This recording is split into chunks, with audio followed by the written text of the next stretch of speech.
Thank you, Madam President. I appreciate the good intent of my friend from Pasadena in bringing this measure forward, but I must unfortunately stand up today and urge a no vote on SB 61. Instead, we should be taking what it's going to cost us to implement this bill and give it to the Attorney General and let him go after the thousands of people that unlawfully have guns in their possessions, the ones that are causing the crime. Now, I understand that the legislature constantly wants to make Second Amendment issues, and it's unfortunate that a lot of the bills that emanate from the floor of the Senate and the adjoining chamber are really affecting law-abiding citizens that want to exercise their Second Amendment rights to own and have access to their weapons, whether they use it for personal protection or whether they want to buy they're gun collectors and they want to participate in competitions. But this is going to deny their Second Amendment rights, and I would probably opine that's probably going to get challenged like many of the bills that come out of here and are overturned by the courts. Nobody can deny that gun violence is real, a clear and present danger in today's world. But SB 61 looks to keep firearms out of the hands of lawful citizens instead of going after the real problem, like I articulated, that the Attorney General is responsible for, going after people that are bad people that do have guns. The real problem in today's world is that too many criminals have access to firearms.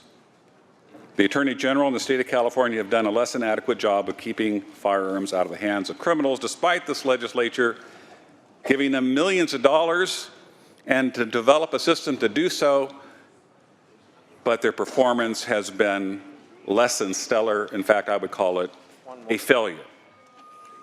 Let's consider what it means when a criminal gets his or her hands on a weapon, a gun. Many of our great law enforcement officers in the state have lost their lives to protect us from gun violence. In 2016, 2 officers, one who just started her family and had a beautiful daughter from the Hemet area in my district, and an officer that was about ready to retire in the city of Palm Springs, were shot and killed after being sprayed with bullets from an AR-15. Unfortunately, even though the courts found him guilty, the perpetrator, of first-degree murder, and he will be considered a candidate for the death penalty in the state of California for committing this heinous, horrible crime, this governor will refuse to sign the affidavit necessary to give capital punishment, to give this gentleman the death penalty for his dastardly deed.